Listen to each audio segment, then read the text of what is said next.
What's going on, everybody? We are back with episode 41 of the Essential Credentials podcast. It is a half beautiful day in Sitka. Believe it or not, the sun's actually out, and figured we'd bring back Alan and talk a little bit about our voting, how everybody thought that went, and just kind of talk about how the last couple of weeks have been for us. Greg, are you happy or upset about the end of the voting with the best looking insert? You know, I wasn't there to influence everybody. Yep. I like to play puppet master, and so I wasn't there to talk it up, and I chalk it up to that. You know, I think I could have persuaded at least 2 or 3 people to go see my way. So without that, it is what it is. Established is not anything to sneeze at. So to watch it win is cool. I love that card. I have the Frank. You know, I look at it all the time. It's an awesome card. It doesn't quite mean as much to me, I guess, and as the hot gloves, just for sentimental nostalgia reasons. Right. And I think the hot gloves kind of set the bar and let the hobby do something different and unique, and everybody kind of followed suit. So it's got a little extra value, in my opinion. But I wasn't at the voting to persuade and talk it up. So it worked out against the hot gloves, but second place isn't bad. Can you imagine if Tim Salmon was in that set, though? I wonder how your opinion of that set would be different, if it's worth it all, you know? If my guy, but I don't know, Frank's in it, you know, I'm a huge Frank Thomas fan. He's my favorite player. He's just my second PC. So maybe Salmon influences my decision a little bit. Maybe it doesn't.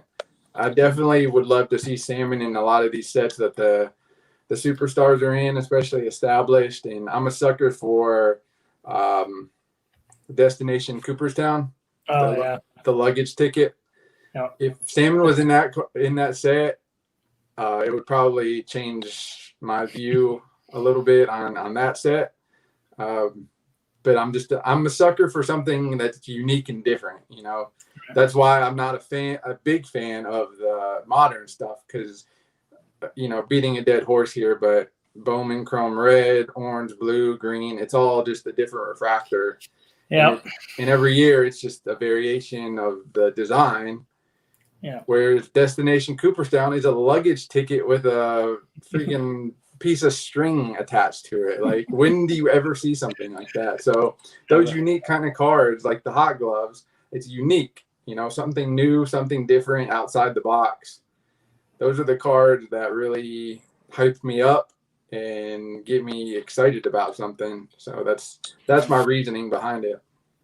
Alan, how did you feel about that? You know, because you're fairly new into the 90s as compared to me and Greg. You know, we've been in it a few more years, but you know, that I grew up with the hot gloves, but never grew up with the established being a card that was in Beckett all the time, that everybody always talked about. And I still voted for the established from 99 Mistaken Me. Where did you kind of fall when it came to how that episode ended?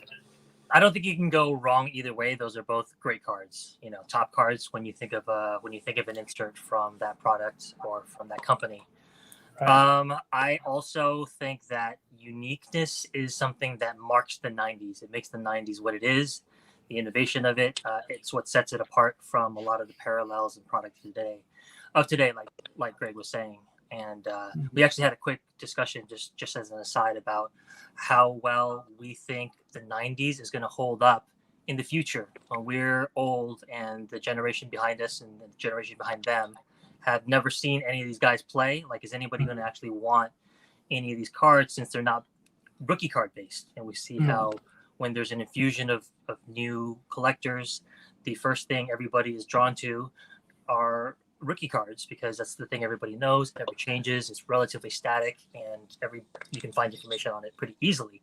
Whereas on the 90s, I mean, I didn't even know about that luggage ticket card until way, way later, because it is unique. But I would also note that there's a card that I think is a Christmas tree ornament, and that is also unique, but unique doesn't always mean good. So in that case, like, I've never died to have the Christmas ornament card, and I don't know if Bonds is in the luggage ticket card, so I've never given it a second thought. But for me, Hot Gloves was the most impactful 90s insert of my childhood. It's the first thing that jumped out at me. So, I know that Greg did another survey in the group, sort of find out what people thought. He made the Hot Gloves picture look like perfect, and then he like threw up a scan of the stats. I was like, "Come on, man! Like, do a legit picture." I thought I had to give him a hard time. And in spite of all that, it was still 2-1 established against Hot Gloves. So, I think it also depends on what metric you're using. Are you talking about sentimentality, impact as a kid? Or are you saying, look at the card now, pretend you were an alien who descended from another planet and you're seeing these for the first time?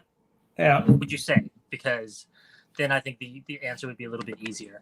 Well, I mean, when I titled it too, I titled it Best Looking, and I tried. It was so hard it was all impossible for us to not have some sentimental value within most of those cards. So, I think it would almost be better to grab, 15 people that have never seen these cards before, like bring our parents or somebody in that has nothing vested in the hobby, show them the Hot Gloves, show them the established, and say, which one do you like better visually? And it'd be really interesting to see, because I think they'll pick the established, but then if you go on sentimental value, the Hot Gloves should win. I mean, that's hands down. Anyway, that's what I think, Greg. And that's why I wanted to do the survey, because I figured we'd get a decent sample size of like people who may not know it and people who have nostalgic feelings towards it. So I figured like a sample size of our group might be a good representation, and it seems like established won. But I would like to just take 15 Valley girls and ask them which card they like better. I'm sure established would win, but it would be interesting though. Like if anybody picked Hot Gloves, it would be cool to say, okay, can you tell me why you like that better, and get their take on it, Yeah, I think there would be people. I think it might be 2-1 from randos, just because the shine is great and we're drawn to it. That's one of the things that is common amongst us, how much we like the shine of the 90s. But the die cut, I mean, there's something inherently striking about that card. I bet that you'd get probably a 2-1 vote, even in the general public for that card. Yeah. And I'm a little bit biased against established myself because Bonds is not in it, and I don't have a player who I need to collect who's in that set. So, and I've always wondered why did they actually mute out the colors for the player, or is it completely black and white for the player? Oh, I want to say it's close to black and white fully, if not 100%. Okay. I want to say that it is. Yeah. Like, I don't think there's it's just different shades of black and gray on there. I'll pull up. I got the Frank right here. Because I know the back. Yeah. I know the back. They muted out the colors, but there is some color, but it's definitely washed out. For me, I just don't like black and white. So if they had changed it to a full color photo, that would double or triple the quality of the card to me. Just because that's just my own personal thing. It's the same reason I don't like the Pizzazz Platinum that much. It's not. I don't think it's 100% black and white. That's the worst team to decide. I know, right? Yeah, because his arms aren't black and white. Right. So that's what leads me to believe it's like kind of muted. Okay, that's a big difference. Muted is better than black and white. Yeah. How about the back? Is it? Yeah, it's muted as well. Yeah. Huh. I mean, Alex. I mean, on the card of Alex though, he doesn't. It does look more black and white to me. That's so bizarre. I've been entering all my cards into trading card database, so I haven't sorted them yet. But that would be the next. That'd be the next thing, so I can just reach in and grab it out. But yeah, I don't know, Alan. I think for you too, it'd be so cool to if you see one for cheaper, just to kind of get an idea what they look like. And they're just stunning, man. Awesome. You know what? I doubted you before, and I've made that mistake so many times. One of which was the 101 you hooked me up with. Oh yeah, right. The Star Factor that you schooled me to is incredible in person. That thing does not pick up well in scans at all. Right. It's like the tidal waves. Any kind of foil that has an extra hollow shine on top of it scans terribly, and there's just no way you can know. So I would like to see the established in person. You guys have always told me that the Fortune 15 is the bee's knees. And I was like, I don't know, guys. I don't really see it. Kind of looks lame. And then I see it, and I'm just like, oh, this is amazing. Elite shine. So Mhm. yeah, I gotta pick one up. You're right. Find a secondary player and check it out. Right. I think it's just important to kind of appreciate the uniqueness of some of the designs that were out there, and the shiny cards are, that's the debate we can have for later, right, guys? Like refractor versus like a die cut insert, which one's gonna get you more excited? Like when you That's go actually back. that's Go ahead. actually a question in my football group, 1990s amazing football card eruption. Nice plug. That Which was you a good can one. join at any moment. That's right. One of the questions was, do you prefer refractor or die cut? Mhm. Just because I wanted people's opinions on that, and I wanted to force them to answer the question. What did So it come out as? Like, was it pretty close or? it's refractors, but I don't know. I'd say 2-1. But die cut. If the design is sweet, a good die cut, man, that can rival a refractor. Right. So I just think too, refractor though, Greg, like you think about refractor, sometimes people say, well, rookie card refractors. So that makes them awesome. Like, nobody thinks about it of a rookie card die cut. You know what I mean? So I think that kind of plays something into it because people might think value rather than, visual aesthetics. according to Beckett, a refractor is not a rookie card. Only the base is considered a rookie card. That's considered a parallel of the rookie card, therefore not a rookie card, according to Beckett. I consider it a rookie card just because it's the refractor rookie. But if you look on Beckett, it won't list it as a rookie card because it's a refractor. Yeah, I came from hockey, so for me, I would only consider the base card that's not refractorish to be the rookie card. Wow. Only your base set released, numbered, unmolested, unfancied up card is a true rookie card. Yeah. Everything else is a parallel. I mean, you can value it more or less, but it Yeah. strips it down and makes it easier for me to figure out, okay, if I really love this player and I want their rookie card, I know exactly what it is. There's no debate at all. Everybody's already agreed upon it. Well, and I think that just goes back to like the original like idea of rookie cards, right? Perfect segue to show off my very first vintage card. But like if you look at this is a 85, 86 O-Pee-Chee Patrick Waugh rookie card, which is freaking, I'm so happy to have my first vintage. Thank Greg for convincing me to get this one. But like they did the tops in the O-Pee-Chee, and there was no parallels of cards back in these days, right? So I think they must be basing it on that idea, that even though I've seen, refractors and orange refractors and red refractors listed as rookie cards, I think Beckett's just trying to stick to the roots of that first card. And that would explain why the tops base rookies of all these players are just like super expensive. I think because those are really the only true rookie cards of baseball players out there. So Right. Yeah. Yeah, I like the move towards the big tops update Mike Trout thing where it's stripped down, just the basic white bordered card, nothing else fancy about it. There's something about that's pure. If I ever got a Mike Trout rookie card, that would be the first one I would want. Right. Oh, that's great. And it's it makes it easier. It's just like the base version, the actual rookie card versus parallel variations of it. Like I said, I like having rookie refractors. I have a few, and especially like rookie refractor autographs, like the triple whammy. But according to Beckett, it's not an actual rookie card. It's the perceived first year card value that the customer has, I guess, the buyer. Well, I think the visual aspect of the refractor, of course, is going to make people want to buy it, right? For sure. But I think I'd be curious to see, like, because there's more of the base rookie card out there, like, I feel like the value of the base rookie card holds better value than like a refractor rookie. I think they're more readily available, right? And everybody wants to go get that. Like Alan was saying, it's pure. It's what everybody wants. And so I think it's kind of cool, honestly. You're going to have more buyers for a base rookie because at some point you're going to price yourself out. You're not going to be able to afford the Trout refractor, but you can probably swing a Topps base rookie card. So your audience is going to be a lot bigger when you go to sell because, oh, hey, I'm Joe Schmo and I work at McDonald's and I can afford a Trout rookie card, but I can't afford the refractor. whereas like the businessman might be able to get the refractor. So you kind of Right. you have a wider audience on the rookie cards, and they kind of like are more liquid, you know. Yeah. I see that in hockey as well. We could just use like Sidney Crosby as an example. I mean, I would say the 3 or 4 top rookie cards in hockey are just the flagship Upper Deck. Then you have the SP Authentic, which used to be in baseball. There's the Future Watch Autos. It's a hard auto signed card, but it's out of $999. And then there's a patch autograph from the Exquisite set, the Cup, which is out of $249.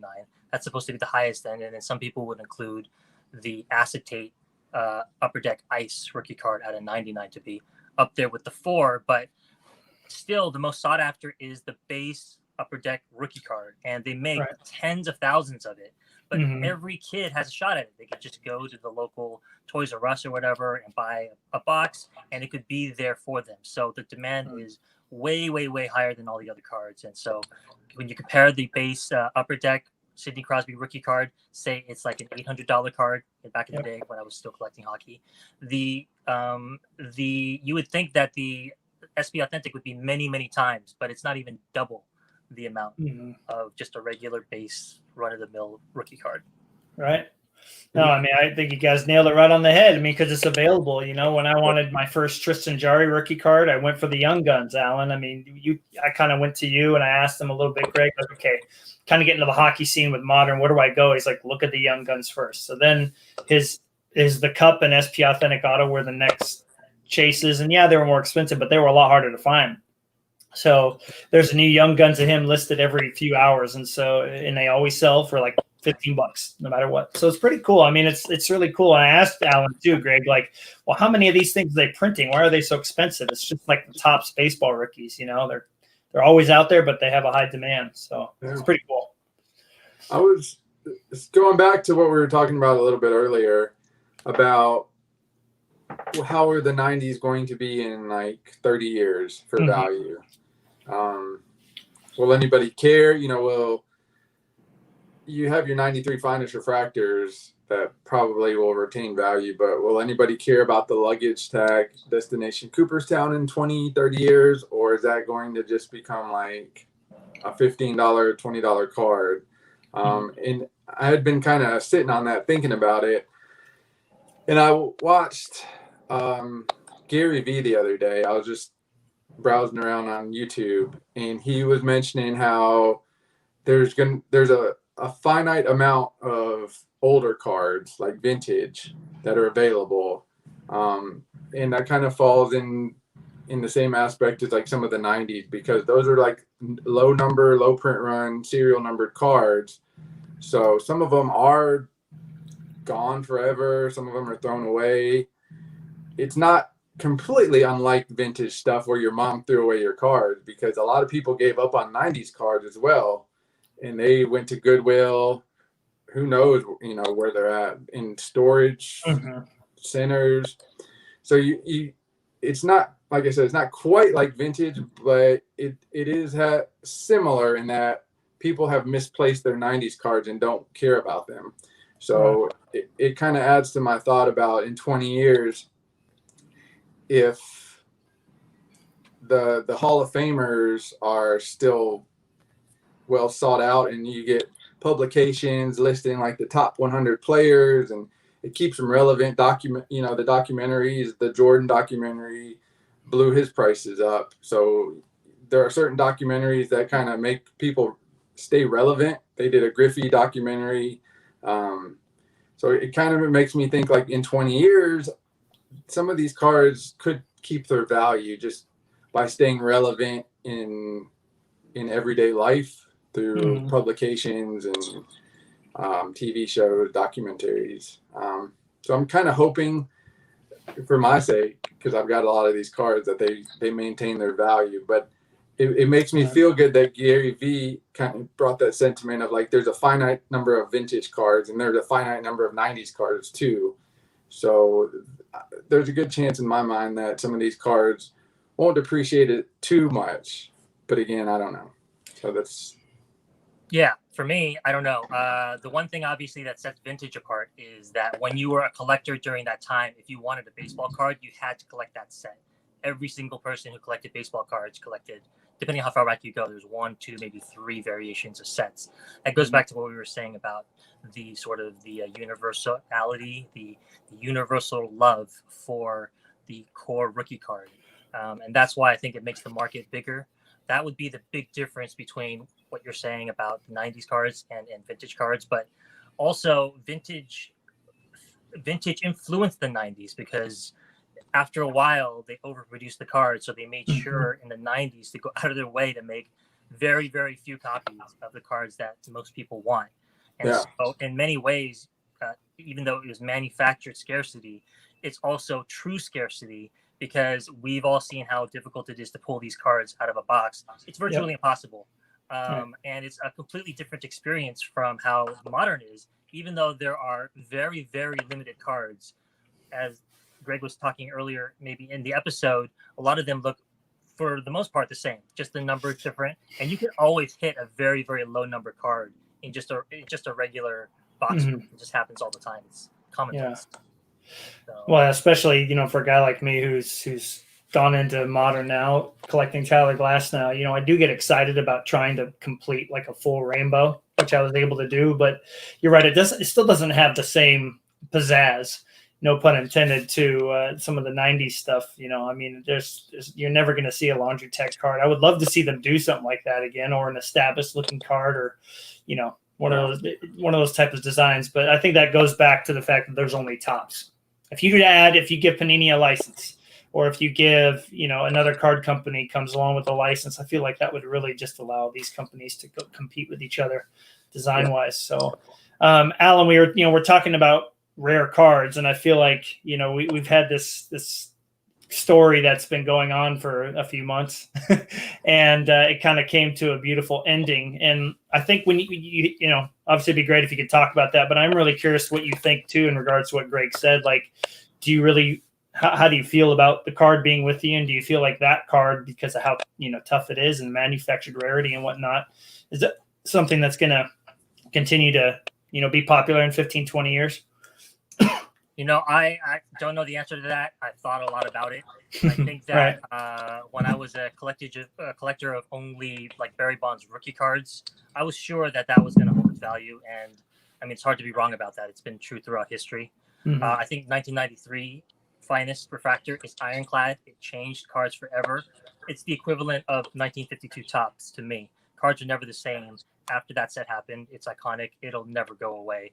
So that's the only set from the 90s that I am positive is going to hold its value. Like, I would bet the farm on it.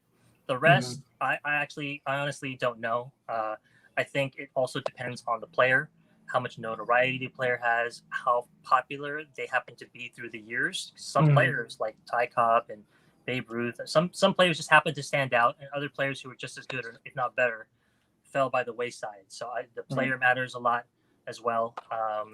And so, it's crossed my mind. But the card you're talking about, the card that really marked a moment in my collecting life, is this card here.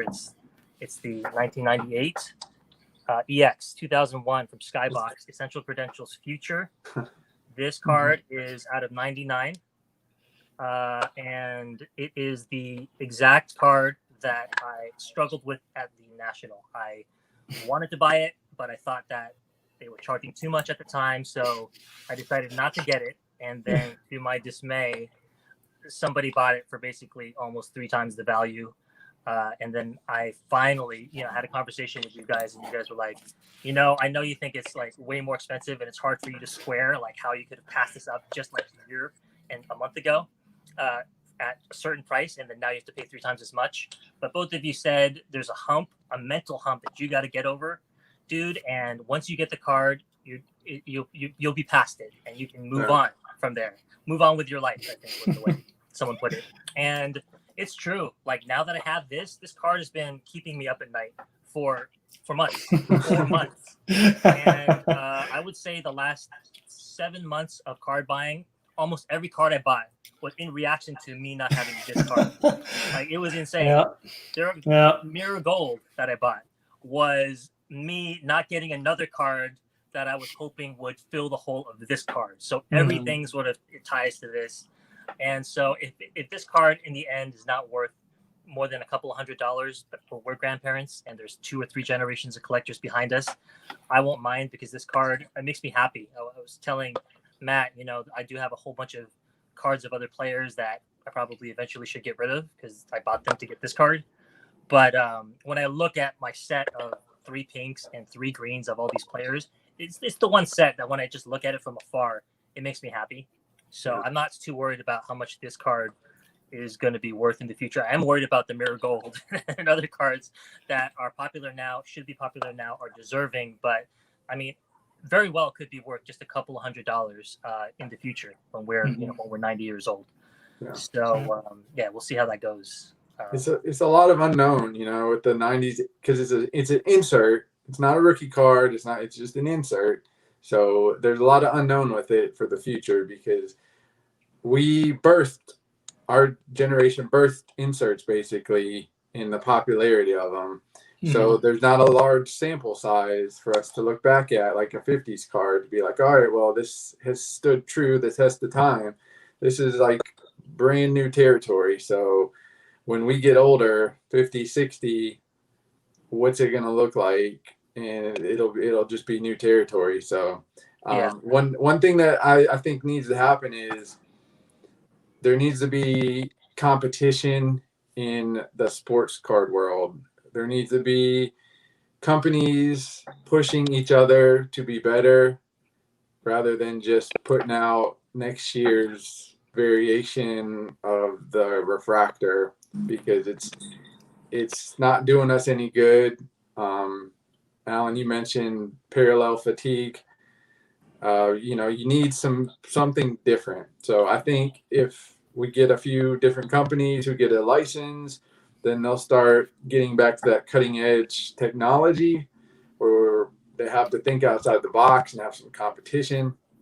And I think as a result, if you get inserts being produced that are awesome, it's going to bring back memories of the 90s, or cause people to do research and see that there were awesome inserts in the 90s. So I don't want the amazing die cut insert to go away, to where everybody thinks you got to have the refractor autograph for it to be cool.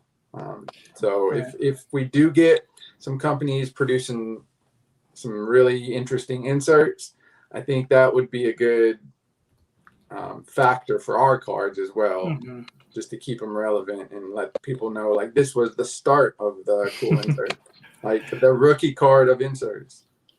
It's interesting. I think it goes both ways too, Greg. Like the lack of cool looking cards, just like that Bonds that Alan showed, there's nothing like that out there right now. Nothing. Right. And so I wonder how much that has a factor too, with people saying, man, out of everything that's out there, that's pretty much the same. That's what makes the 90s stand out so much still, like that's why these prices are so ridiculous and ridiculous in a sense, or so high right now. They're so unique still, and I wonder if companies, that competition happens and companies start to do that again with cards, is that going to, bring more people to the original, the OGs, or is it going to say, oh, we can get this in modern now for like $100? So I don't know. I mean, Fleer Retro actually did those again. I remember Hockey's got some, Alan, and they actually sell really well still. I have yet to get one. And so I think it was really popular when it was redone, and it would be even cool if Fleer could get their license back and do like a retro set, just like Topps redid Finest this year. I think that would be super cool, and maybe bring people back to the original credentials. Yeah, I was thinking just along those lines. Didn't basketball also do a retro? Yep. That's right. But they did have the NBA license, right? So it's all these players in their college uniforms. Yeah.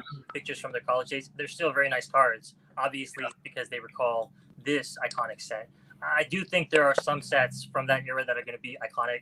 I think there's something to be said for what Greg was also saying, what you were saying, Matt, about how the energy around cards around the 90s was not around some Topps base set. In fact, it was around not baseball even. It was around basketball, right? And the seminal player was Michael Jordan. And even though it was the 90s, you're not going to be able to find a Jordan rookie card. Jordan cards during that era were still the ones most sought after. I don't know who was a rookie in like 94, 95, 96, 97. But if you had a choice between getting an awesome Jordan insert versus like a rookie card from those years, I'm not sure which one you would go for. You might go for the insert. So if that's the case, if there's an entire generation of people for whom 90s cards and inserts are the baseline, most exciting set, then it's possible that this has legs for generations to come, on top of the fact that they're so unique and that 20, 30 years later, companies are still going back to those themes to try to replicate what they had originally. That original question that we just asked, though, Greg, is the reason why you and I gave the advice that we gave, because I don't think we could foresee and know for sure that the popularity would rise the way it even has to today. You know, when we first saw that card, I mean, I've thought back, and you can't change anything that happened, you know, but it just seemed crazy at the time for me to even the original price he had that listed at. I was just like, man, I don't know about that, but I knew how much J-Rod was selling for, and you knew how much your Salmons were selling for, so it was almost impossible to see that it would do this. So, I mean, you know, do you look back on that like, I don't know. I mean, I still think it wasn't bad advice necessarily, but for the time and the place, I think it was sound advice. I think we had several world events that happened that had side effects on cards, and it just, you can't predict that kind of stuff. And looking back, like, so we gave our advice to Alan, and it is what it is, but we personally saw the effect of not having that card that happened on Alan, and the other cards he was buying to replicate love, to seek out just like a substitute for the actual thing he needs. And so we saw it, we witnessed it. And so at a certain point, it becomes like, okay, the card is higher price now, but there is a certain amount of happiness that comes with, you know, certain things that you love. So if you can afford it and it makes you happy, and if the card ends up being $100 in 60 years, like what you had, like 10 years of pure bliss with the card, like that's worth, you know, the amount of that specific card. Right. So it's just kind of, you know, it's like going to an amusement park. You don't take anything home. You just kind of blew a bunch of money and had a lot of fun, and you wouldn't take it back. So it's kind of the same situation where, like, you had a really great experience, and this specific thing has brought you happiness. So looking back, it was sound advice, but after seeing the psychological damage that Alan had suffered, poor Alan, it became like, you know what, we had sound advice, but now seeing what has happened, let's backtrack and let's support the card buying, because it's going to provide that peace of mind and happiness. Yeah, I mean, this card, there's at least 10 people in our Facebook group alone who I sought advice from, or actually brought to the table as I held this card in my hand and showed everybody and asked everybody what they thought I should do. This was that exact card, and it's going to be on top of everything else, on top of the mental block that I got past. This is a really important card in my life, just in terms of the story and the arc of my collecting career. This card is, I said in one forum that it's probably going to be the most important baseball card I'll ever own, and it's probably true, because I don't think I have enough energy or brain cells to wrap into another card as much as I did this one. I don't know why it captured my imagination the way it did, but I mean, look at it. It's not like any card out there. It's really, it is really, really unique. It's just something else. And you basically have like a straight Frodo Baggins story to it, where you had to persevere and go through mountains and demons and battles. So, yes, you're right. Oh, so many things that happen behind the scenes that you guys don't know. Just like twists and turns to the drama. It never ended. It just never ended. And I came this close to being like, you know what? I would actually prefer that card raw. If it wasn't this exact card, I would prefer that card raw for 1/6 of the price, which is what raw cards of this type were going for. Mm-hmm. And I was like, between the two, I would take that one in a heartbeat if it's in decent condition. But there's a lot wrapped up into this card now, and I can't ever let it go. This is not a card that I can ever let go. Yeah, So it is your precious. It is. I just think it's poetic justice that he got the card. I mean, it just brings a perfect ending to the story. You know, like it's just awesome that it ended up being the exact card that we all were staring at. That super amazing, nice seller had at the National, and you know. It's just awesome that it came full circle, dude.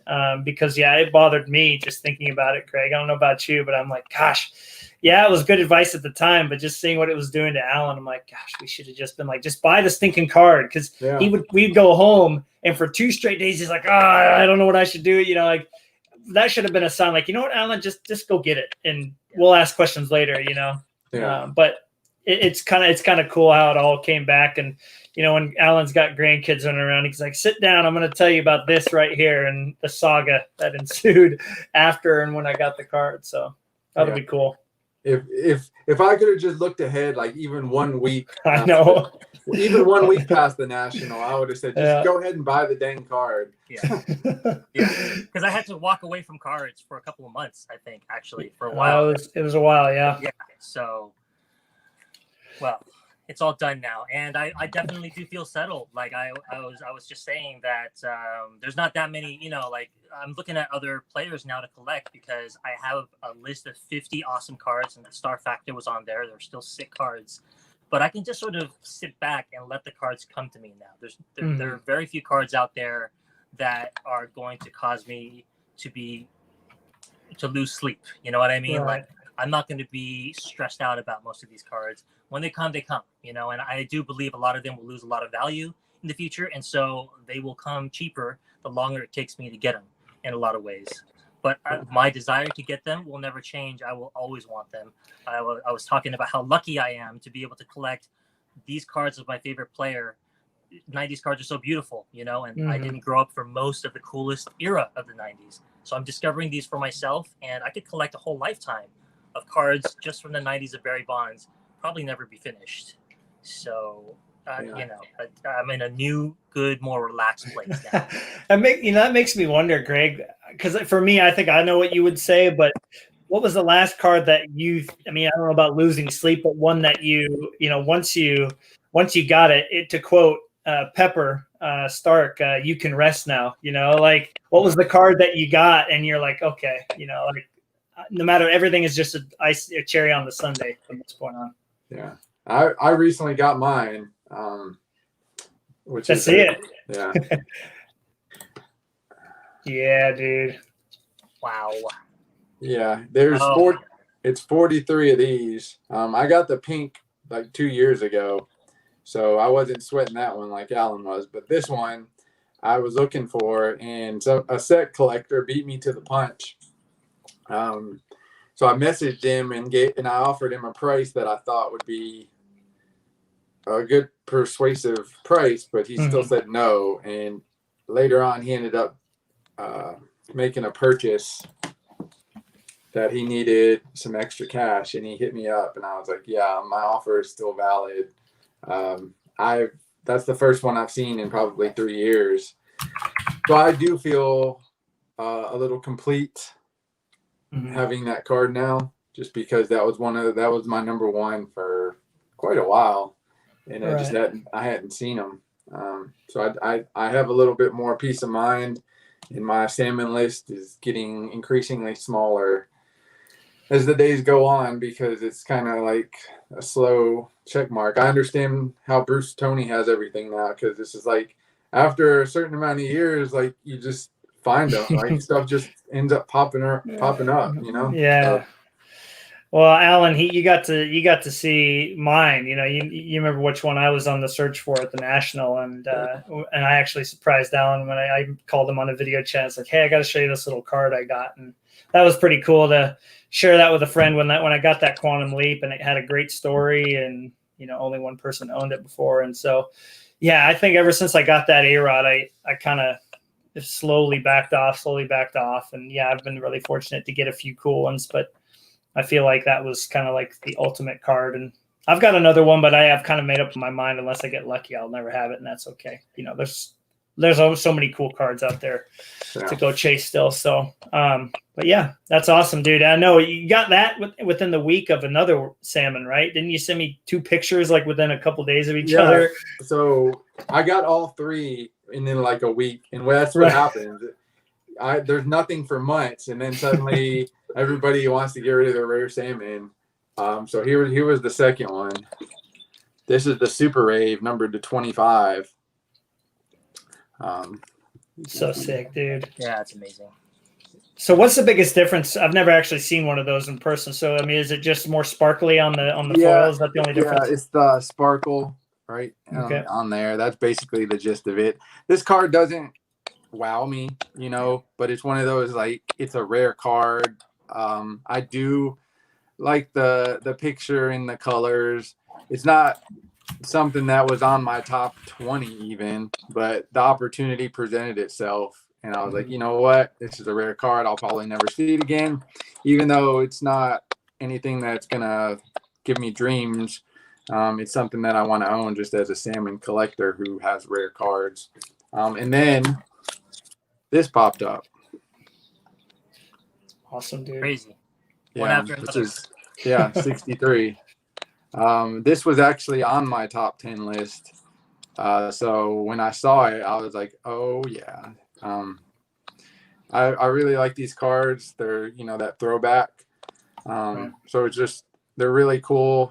I think Eric Johnson was the one who even first turned me on to them. That was like one of his favorite Rusty Greer cards when I was talking to him way back when. So that's just, you know, that's just the way it goes sometimes. You get your guy pops up and you're struggling. You're like, I only have so much money. Where? So yeah, I'm trying to pawn off some Nomars. If you guys want this Nomar, hit me up.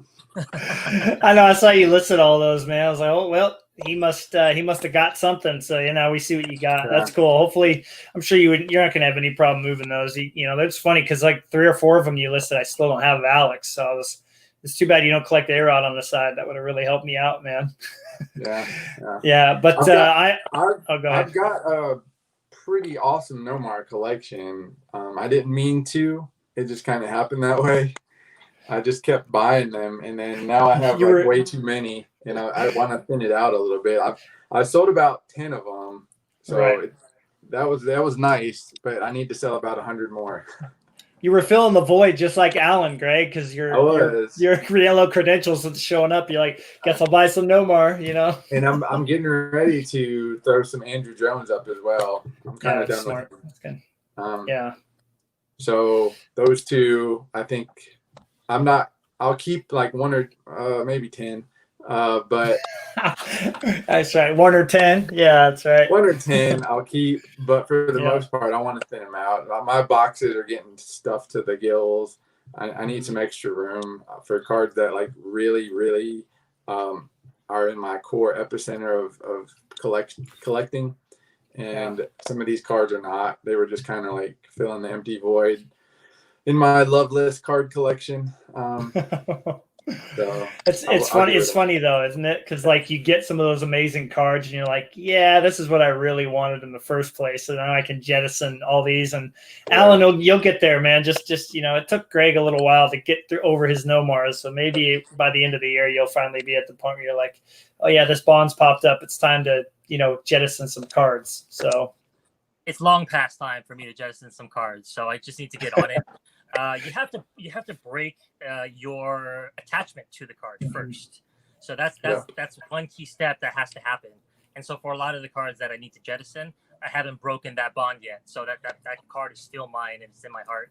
Once it's severed though, then it almost never comes back. It's like once I break that card, then I put it in this dark little reject pile, no matter how much it's worth. And that card is no longer part of my collection. But until then, and there's a couple now that I've already sort of cordoned off and decided are not part of my collection anymore. But yeah, I mean, we were talking about storage and running out of storage. I kind of wanted to quickly show off Well, all right. So this was for the first 2 years of my life. This was my high tech. It's the Nike Luminiguard. In case you guys were wondering, so Nice. I always wondered what shoes you wore. Now I know. all my precious. So, yeah, you did your science diorama in 5th grade out of that box. So both of you have been sort of encouraging me, pestering me to get another type of storage. So Oh yeah. I got a Nanook case with the plug and pull foam, and instead of going with Pelican, I actually went on YouTube to find out, sort of to means test all of these cases to find out which one is the most durable and the best value. But I would highly recommend this case. It's the build quality of Nanook is really amazing. It's built in Canada, as you can see, by hand, and so it's not like it's not like a second or third world country. It's first world craftsmanship, and I love it. It's maybe not the most highest capacity box I've ever had. I would say that a big Nike shoe box might be able to fit a few more cards, just because there's a well inside for the wheels that it rolls around on, and also the handle because it behaves like a suitcase. But I have all my most precious cards in there, and given that I'm in the California Bay Area with all the fires, it was important for me to get all my most important cards in one area so I could book it if I need to, and so I have that now. So That's awesome, dude. That's good that you have something that you can take. God forbid something happens, you can grab that and get out. So it makes it easier, because I'm in that kind of situation where I have wooden boxes. It's not an easy. I got to go down flights of stairs. Like, it's not an easy transition. So you got something to pick up and go. That's nice. Yeah. I think it would be really cool, man, to see like just a rummage video type thing, Alan, where you talk about the box and you kind of pull out some cards and show them off. That would be really cool, because having a box like that with your favorites is definitely something that would be great, especially because like if you go to the National next year, if we're all there, you can just bring that box quite easily as compared to your shoe box, Yes. Well, I mean, I have way more cards now than I've ever had. Some people know that I actually bought a lot of about 1,500 Bonds cards, lower end. And up to that point, I had maybe 200 total, if that. So it's going to take me a long time to sort through.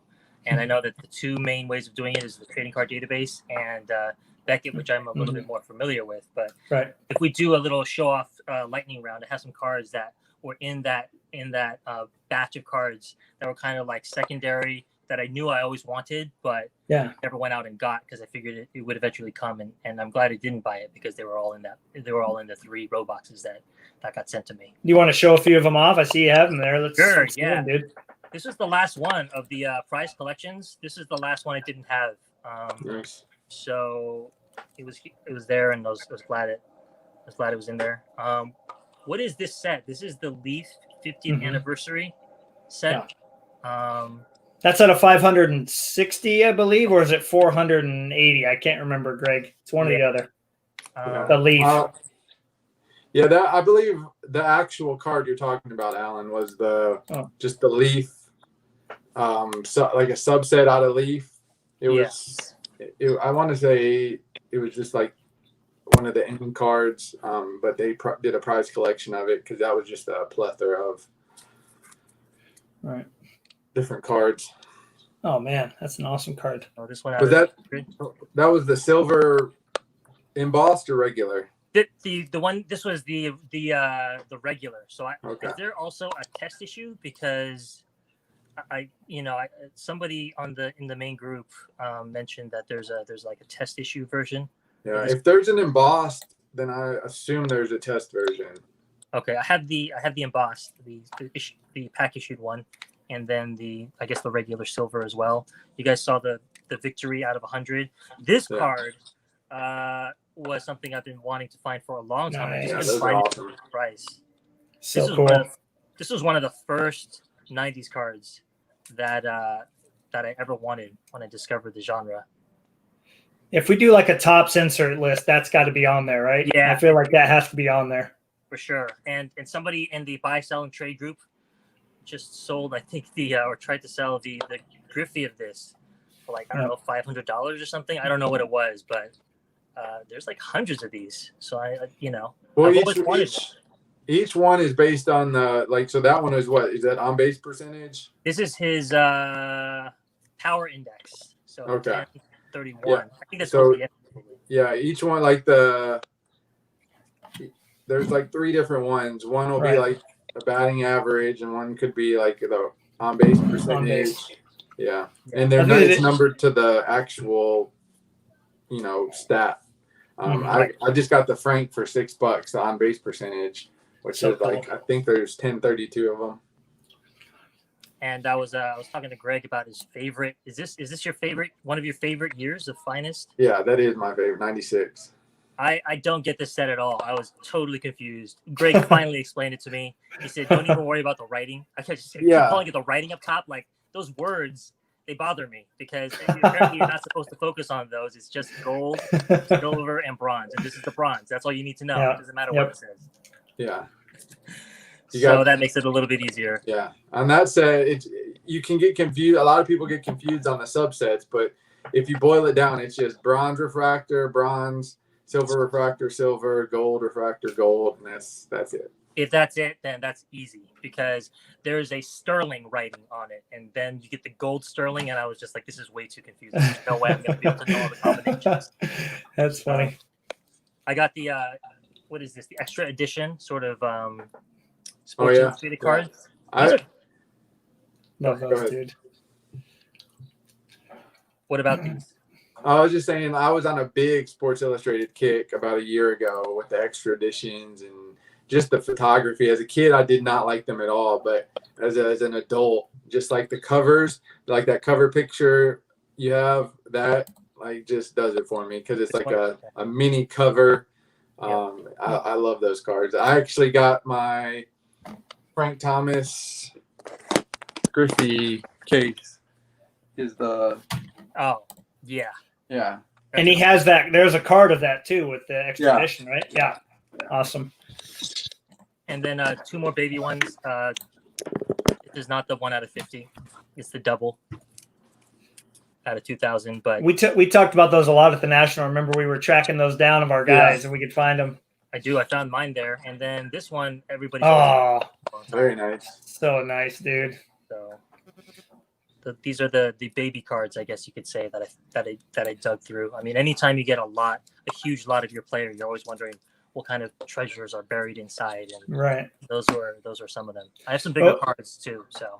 And we talk a lot about how important it is to, if you're really going to enjoy the 90s, you've got to enjoy the great designs on cards that aren't expensive. I think the allure of expensive cards is always going to trump everything else. But I think when you look at a collection, I've been entering my entire collection in a trading card database, believe it or not. And it definitely is fun to go through and find the $2 and $3 cards, the ones I got at the National, for instance, and enter those in. Man, these really look awesome, So definitely helps me appreciate the collection a bit more. How far into sorting that are you, Alan? Not at all. I've looked at like 6 cards out of 1,500.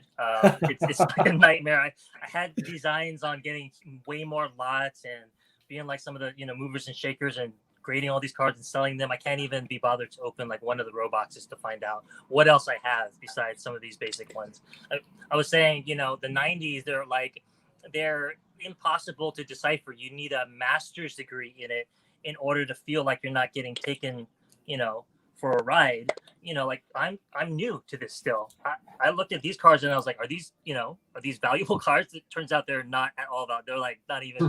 They're reverse value. Like I don't think I could pay people to take these cards off my hands. So but I didn't know that. I had to look them up one by one. Right. I don't have time to do that at a show. This one, of course, I've seen because it's been shown off, so I know. Okay, this card is beautiful. It doesn't really need to be worth anything. But some of the other ones, you just really have no idea. You gotta look them up. So it's gonna take a while. That sounds like fun. That Bonds Griffey you had, I believe that's a scratch off. Okay. Like when you open it up, it's like a little mini game, and I think I've scratched off about 100 of those. Do they come in every pack? I think so. Might happen. But it was a little like mini game you could play. and I had a lot of those, and I played them. There you go. This is not the fancy one, right? The fancy one should be red over here, and it should say winner.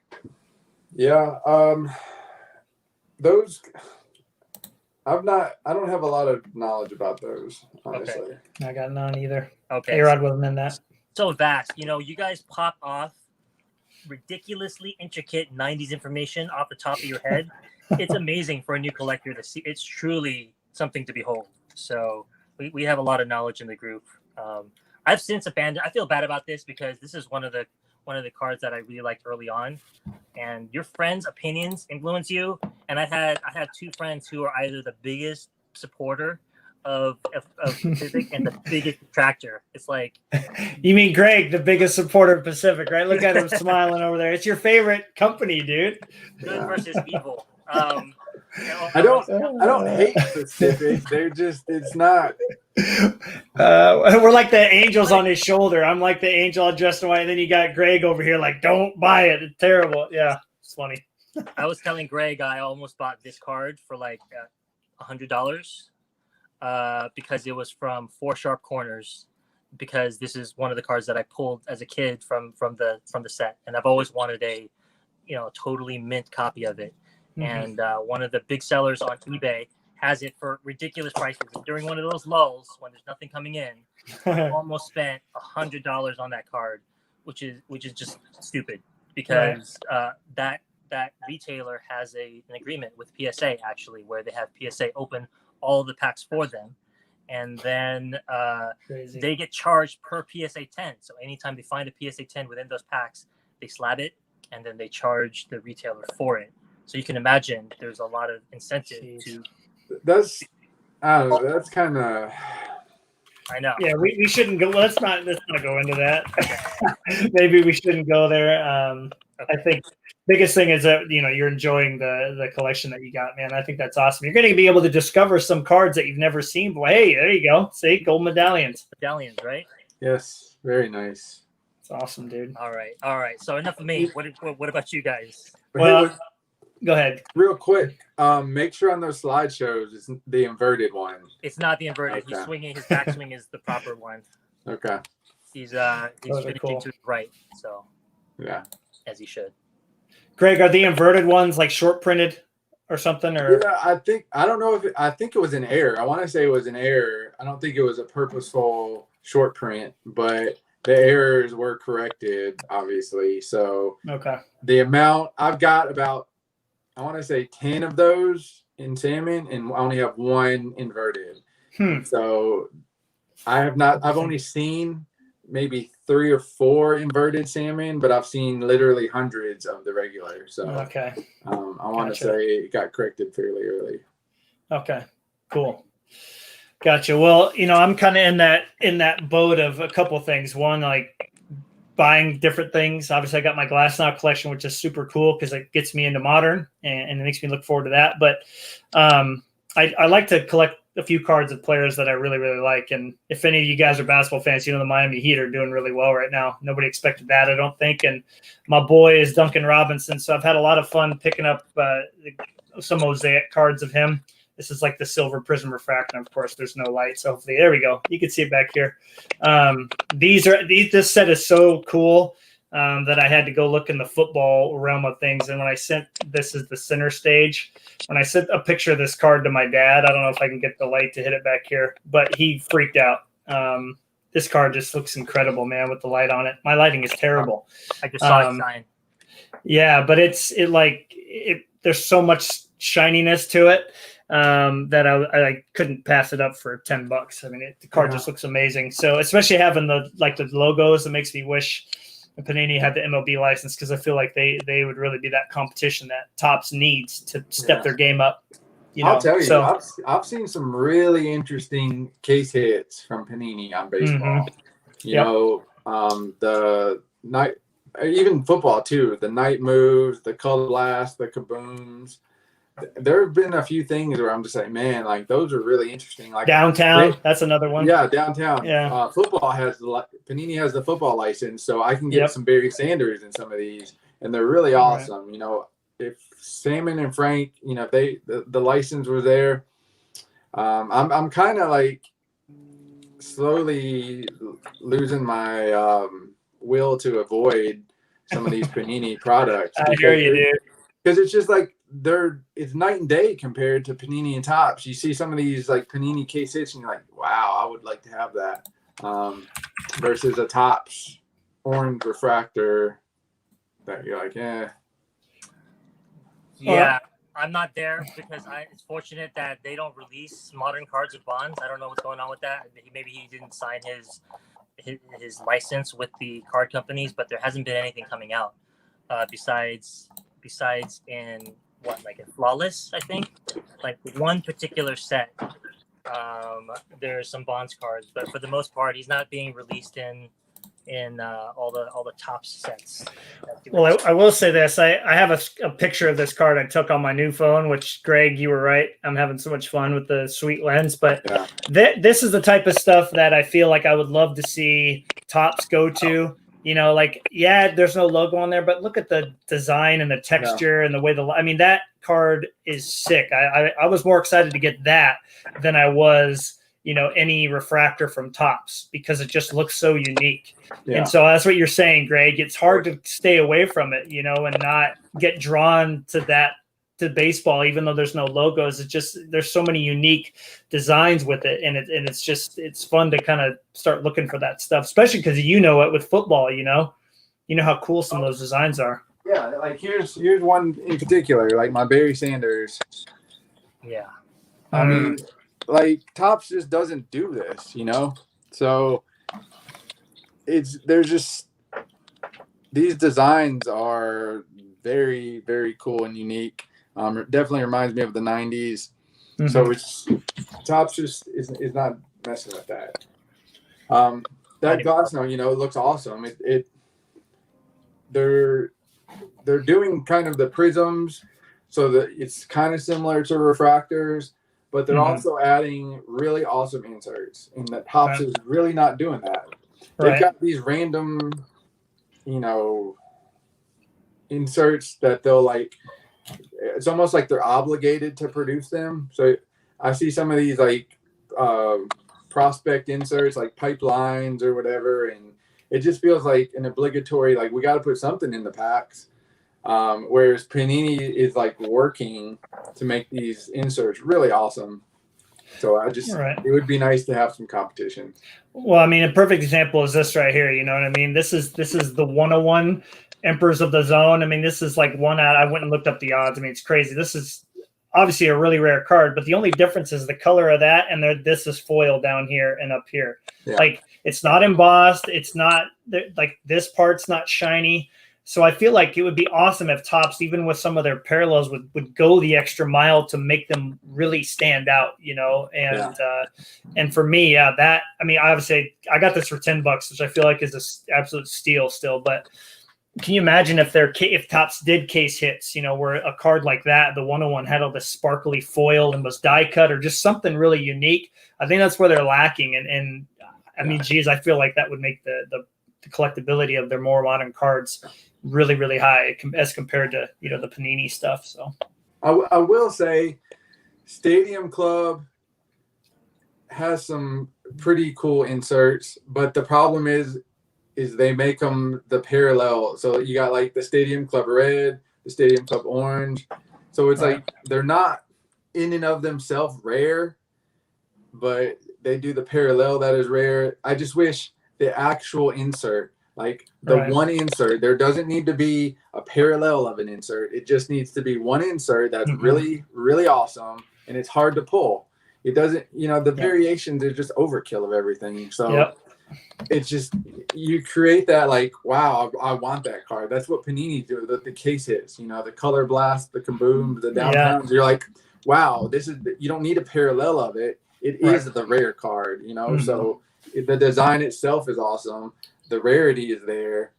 Topps could easily do it. It doesn't need to be a parallel of 10 different things. Exactly. But no, I'm with you. That's my soapbox. I'm right there with you, man. They don't do that. I think if you look at the Topps base set when it comes out, they always do super short prints, which in a sense is like a case hit. I think those do really, really well. They're cool photos. They're extremely hard to pull.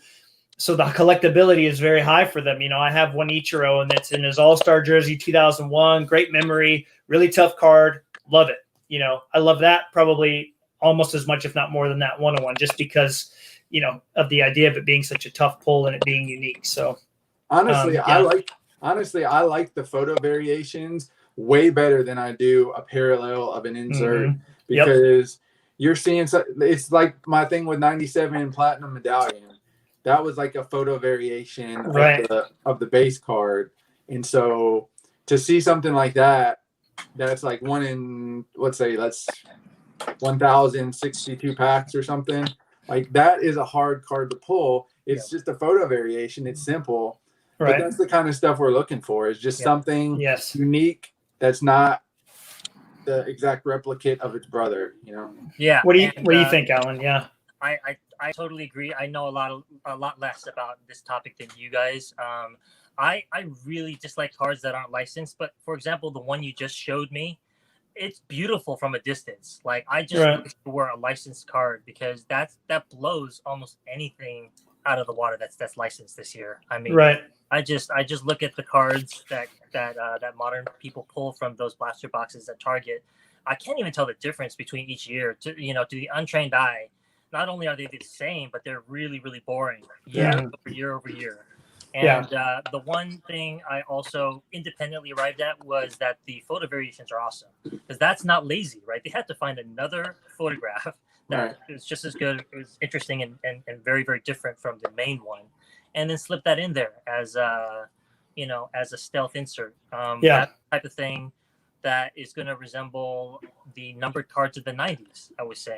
Because for me, when I came back to the hobby and I saw that there were numbered parallels in Upper Deck of base cards, I mean, I am not a totally unsophisticated collector, but I didn't know what I was looking at. So I just stuck the numbered version roughly right in the binder with the regular base cards. I didn't treat them any different. I was just like, okay, there's a number on it. I don't really know what to do with it. That is the kind of a mentality that has brought us part of the scarcity of the 90s today. Absolutely. You just don't even really know what you're looking at. Just like, okay, great, it's the same card. Or I don't even know if it's the same card, because I wouldn't know what the parallel base looks like. This is a card, it has a number, throw it over my shoulder. So it's the same thing with the the picture variations too. A lot of people are not going to know it. Some of them they're going to get thrown away with the base cards. Well, that kind of leads to what we were talking about, is in 20 or 30 years, the confusing factor could hurt 90s cards, because they might, what is this? Is this a parallel of, is this the gold medallion? Am I looking for a refractor version? So I think the confusing factor that the 90s kind of brought, especially like fractal materials, who knows? I still don't really even understand it, and I kind of no idea. Totally lost. You guys should try putting them into your collection and trading card database. I'm like, wait, is that the A-Rod I have, or is that the A-Rod I have? No, wait, it's this one over here. Like I literally had to sit down, I stand up and walk away from the computer. I was like, all right, I need a break. It's a lot. When I read it on Baseball Cardpedia or whatever resource I'm doing, I get it. But if you ask me to recite it to you right now, I can tell you the gist of it, but I couldn't tell you the Z and the axis and the Y axis, the exact. I can't tell you just off the top of my head. I have to have reference material for that. So imagine somebody who has 1/5 of the knowledge I do in 20 years trying to decipher what this Ken Griffey Jr. card is of fractal materials. Same with like prime numbers. I know when I'm looking at the entry of it and how it's described. Yes, I know what it means. But then I've never seen the actual one, so I actually don't know how how the actual numbering on the left looks like. Are all the certain numbers early on in the numbering? Are they later? Are they dispersed evenly? I have no clue. And so yeah, I mean, I wouldn't be able to describe it in words to you right now, even though in my mind I kind of understand it when I read it. It is interesting to think about. There's so many of those sets out there where you look at them, you're like, man, how the only reason I know this is rare is because one of my friends told me or said, go look at Baseball Cardpedia. And then you like about epics, like you read about the epic set and which ones comes from where and how rare each one of them is. You just like, wow. There's just how many of those. Yeah. We have to keep this knowledge passed along or else nobody will ever know. That's why we're doing a podcast. We'll have to do like a whole episode on some of those sets just to break it down, so people I to go look at this episode and learn about it. But that's the thing. Are people going to take the time to do it? Well, yeah, to make things even worse, you have all of these leaks and backdoor copies. And so how are you supposed to know, even if you're a year into this, that the 1999 gold refractors, the ones that are pack issued, actually have numbering on the back, but that there's a whole slew of cards that look otherwise identical that were released backdoor that don't have it and are just not nearly as highly sought after. Yeah. And like the 97 fractal materials, the print run is like the print run, I think of the Z Access, it is 100, but there's no serial number. Yeah. So is it a backdoor? Is it not serial numbered? The Topps 99 gold refractor has a serial number, but if you don't have it, you have to do the research. You have to know. You have to have examples. And the farther we get from the 90s, the less this information is going to be, presented. So it's kind of like we have to be the librarians of the 90s cards. Gone. That's why with the huge influx of collectors, why a card like this, just a base refractor, is selling for hundreds of dollars, because you don't really need to know any more information than about modern to know what this is. I mean, it is what it is. There's no backdoor to anybody's knowledge. If there are backdoor, you wouldn't be able to tell anyway. So, I've never been attracted to Topps Chrome, but now that they're selling for hundreds of dollars, all of a sudden, like, ooh, maybe I should get one. And I found one copy in the big batch of cards I got.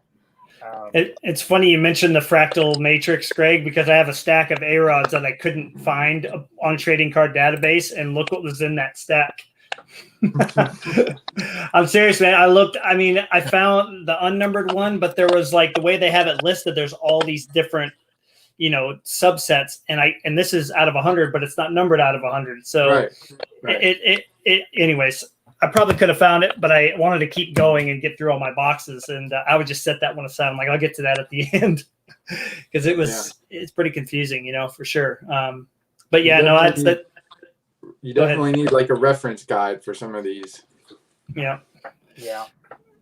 As a new collector, I just focus on the Z, the one everybody wants out of 20. I think that's the one I can recognize. I mean, that's the way to go, dude. That's the way to go. I do not know what I'm looking at otherwise. You need the diamond too, the blue diamond, right?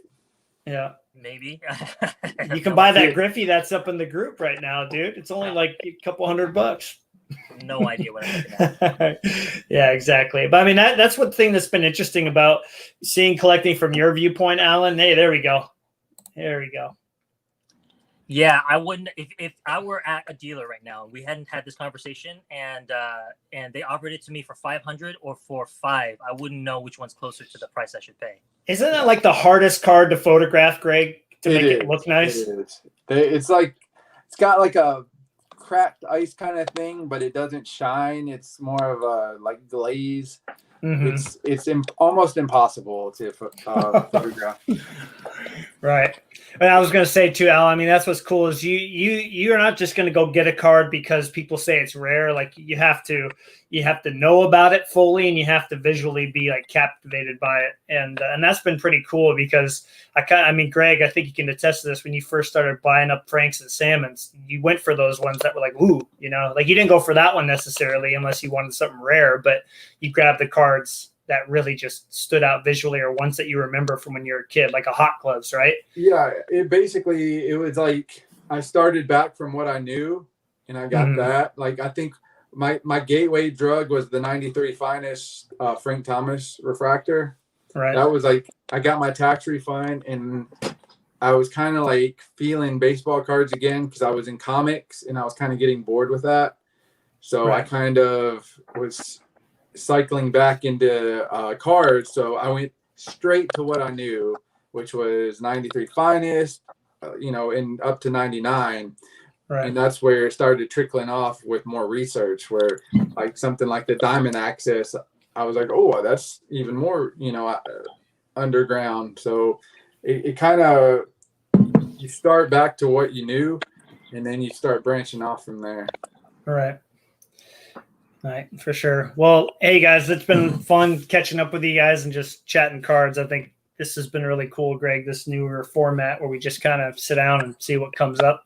I'm enjoying that a lot. I hope everybody listening is. I don't know about you and Alan, Greg, but it's been cool just to kind of have those certain episodes like we did with the voting where you were extremely happy at the end of it. And then just have some of these where we're just kind of kicking back and talking cards. So it's awesome. Alan, I'd just like to say again, I'm so glad you got that card, man. Now I can rest easy. Oh, yeah. I mean, believe me, I was encroaching on all sorts of things as a result of that. I don't even know what I'm going to do with all those cards that I have. I honestly don't. That I got just for the purpose of eventually extracting that card from somebody's cold hard hands. I think so.